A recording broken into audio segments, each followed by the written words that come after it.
Welcome to English Conversation Cafe. Learn English through natural conversations. Okay, so my Aunt Linda, she showed up to Christmas dinner this year with a boyfriend. Fine, right? Totally fine. Except she introduced him as a friend from the internet. A friend from the internet. A friend from the internet. And everyone just kept eating, like that was completely normal. Nobody said anything? My grandma asked him to pass the potatoes. That was the whole reaction. Pass the potatoes. Your family is incredible. They are a lot. They are absolutely a lot. Welcome to English Conversation Cafe. I'm Max. And I'm Haley. Still processing my family, clearly. Today we are talking about family, and I mean really talking about it. The love, the chaos, the funny moments, the awkward dinners, all of it. And if you stick around to the end of this episode, you are going to walk away with 6 really natural expressions you can use to talk about your family in English. Things like get along with, take after, close-knit. Words that native speakers actually use every single day. So if this sounds like your kind of episode, and honestly, who doesn't have a family story? Please hit the like button and subscribe. It really does help us keep going and reach more learners. All right, let's get into it. So, family. It's one of those topics that is just universal, right? Like, no matter where you're from, no matter what language you speak, everyone has a family story. Everyone has strong feelings about family. Everyone has that family member. Exactly. Everyone has that one. So Max, where did you grow up? Like, what was your family actually like? So I grew up between two cultures, basically. My dad is French, my mom is American, and we moved around a lot when I was a kid. So family for me was always kind of spread out.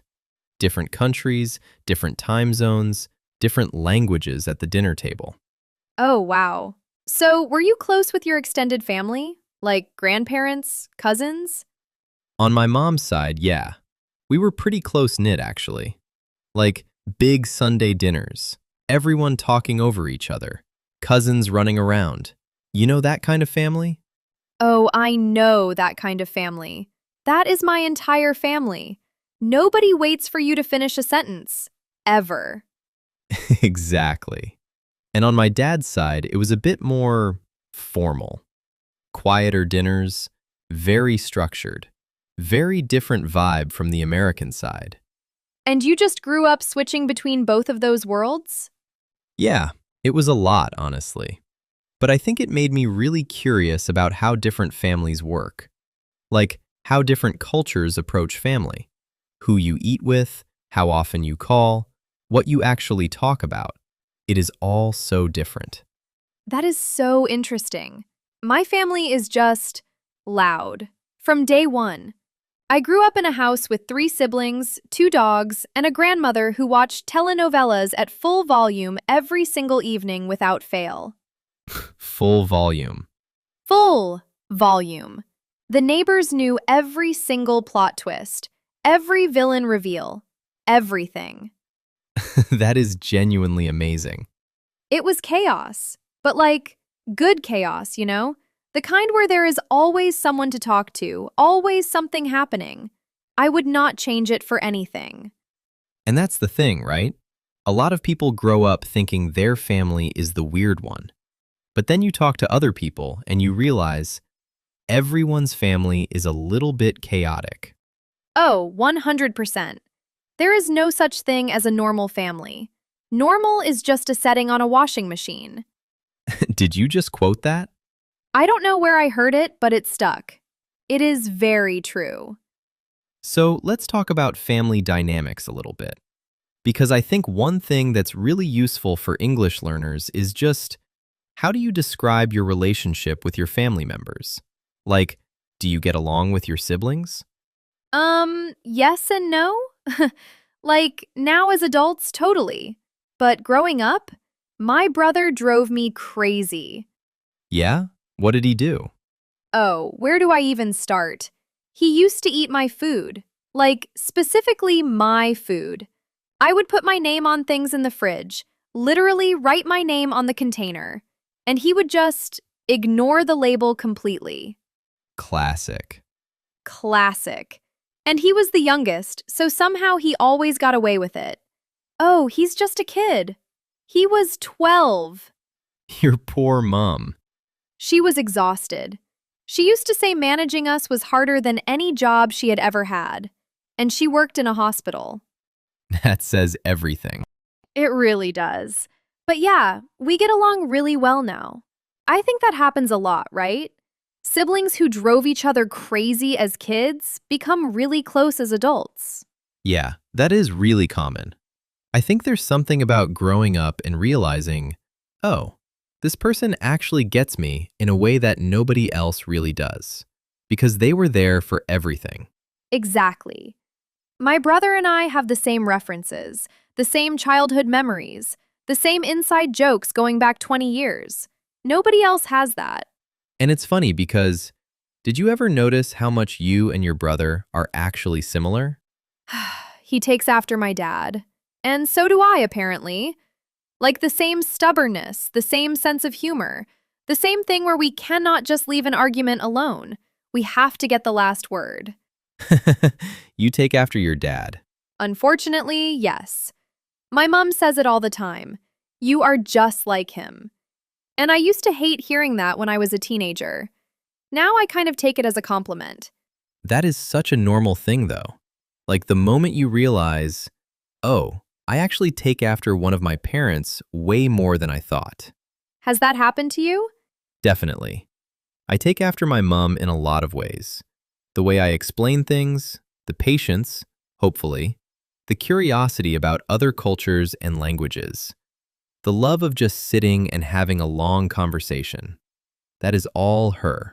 And your dad? The stubbornness.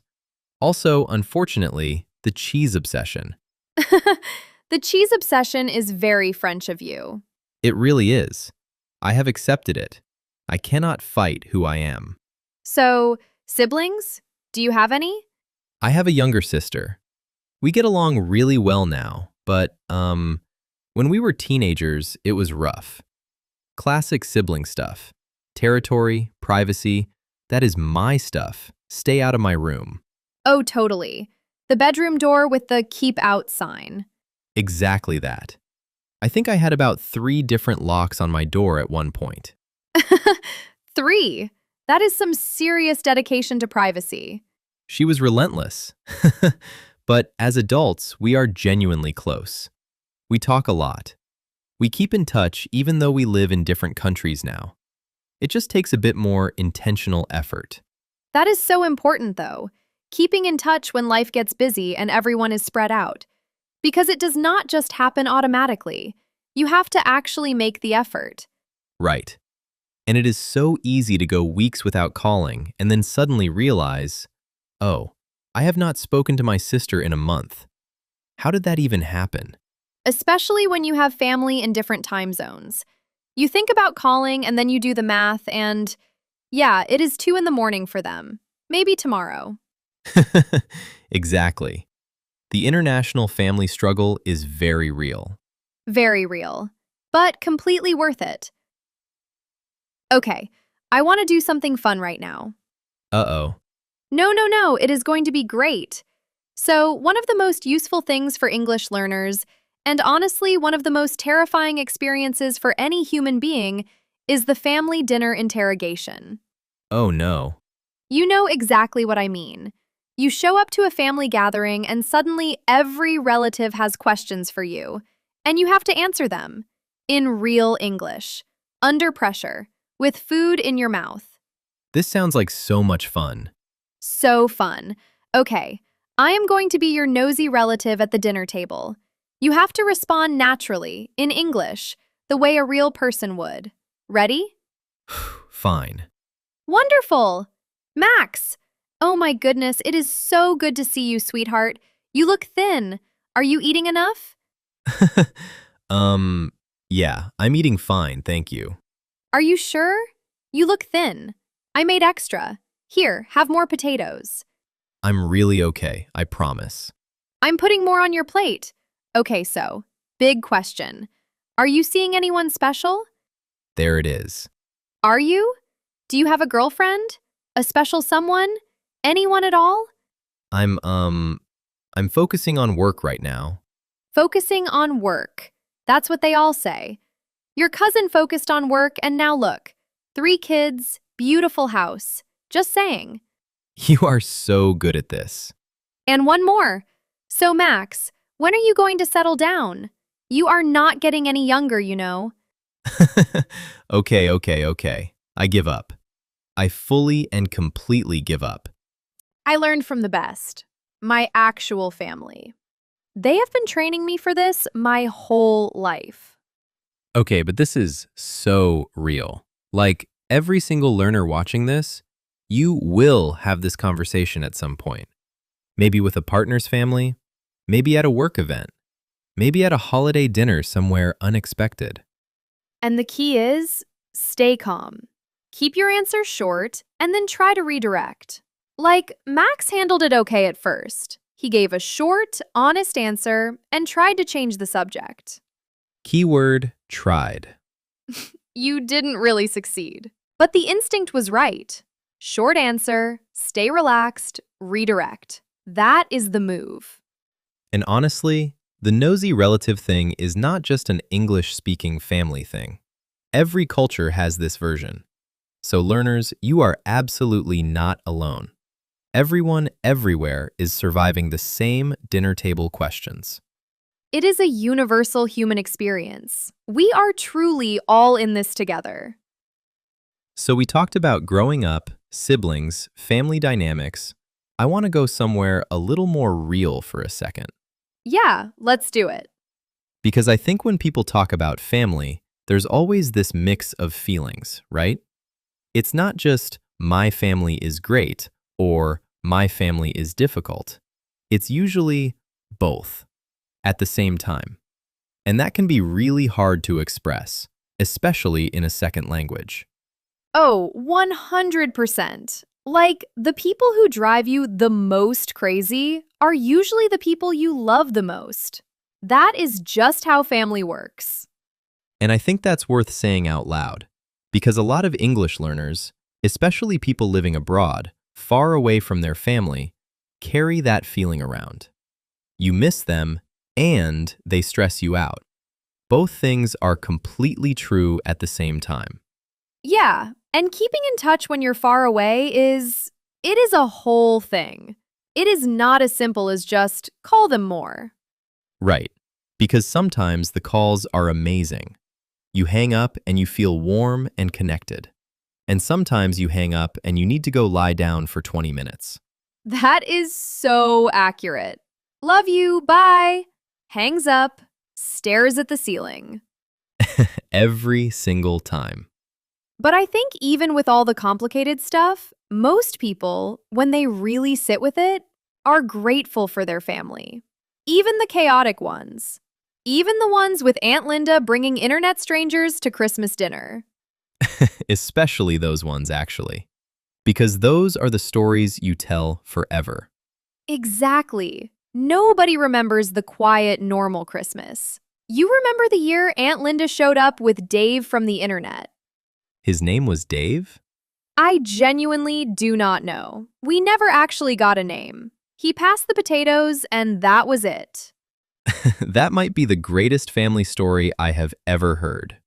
He is probably full family now, and I do not even know it. He could be a grandfather figure at this point. Okay, but genuinely, I think the beautiful thing about talking about family in English is that it unlocks so much vocabulary that is useful everywhere. Not just for talking about parents or siblings, but for talking about belonging, about relationships, about what home actually means. Yes, and home is such a big word. It does not just mean a building. It means the people. It means the feeling of being known by someone. Exactly. And I think for a lot of learners listening right now, especially the ones who have moved somewhere new, who are building a life in a new country. That idea of home and family is something they carry with them everywhere. Yeah, and being able to express those feelings in a second language is genuinely hard. So if you can say, I miss my close-knit family back home, or I keep in touch with my parents every week, that is not just vocabulary. That is you being able to say something real about your life in English. I think family is where you learn your first language. The expressions, the humor, the way you argue, the way you show love. All of that starts at home. So talking about family in English is kind of full circle. That is actually really beautiful, Max. Thank you. I mean it. That is genuinely lovely. Okay, don't make it weird. Too late. It is already wholesome. We are wholesome now. All right, we want to hear from you. Yes, so here is our question for this episode, and we genuinely want you to write it in the comments. Tell us one funny or one embarrassing thing that a family member has done. Just one. It can be recent, it can be from 10 years ago. Doesn't matter. Because, first of all, it is great English writing practice to put it into words. And second of all, we genuinely want to know. After Aunt Linda, I feel like our comment section is going to be absolutely incredible. We're expecting great things from you. Do not let us down. Okay, it is time for the Cafe Rewind. This is where we go back through the best expressions from today's conversation. So if you heard something today and thought, wait, what exactly did that mean? This is your moment. 6 expressions, let's go. Expression number 1, grow up. When we say someone grew up somewhere, we mean that is where they spent their childhood, where they became the person they are today. Like, I grew up in a loud, chaotic house. 3 siblings, 2 dogs, telenovelas at full volume. Can you say it? I grew up in... Finish the sentence. Say it out loud. I grew up in... Expression number 2, take after. If you take after someone in your family, it means you are similar to them. In personality, in looks, in the way you behave. Like, I take after my mom. The curiosity, the way I explain things, the love of conversation. That is all her. Does someone in your family take after someone else? Say it. She takes after her dad. Try it. Number 3, get along with. This means to have a good, easy, comfortable relationship with someone. You enjoy their company. There is no big conflict or tension. Like, I get along with my brother really well now. We absolutely did not always, but we do now. Practice this one. I get along with my... and say who. Go on. I get along with my... Number 4, close-knit. A close-knit family is one where everyone is tight, connected, emotionally close.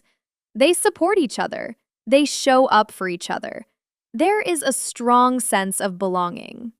Like, my mom's side of the family is very close-knit.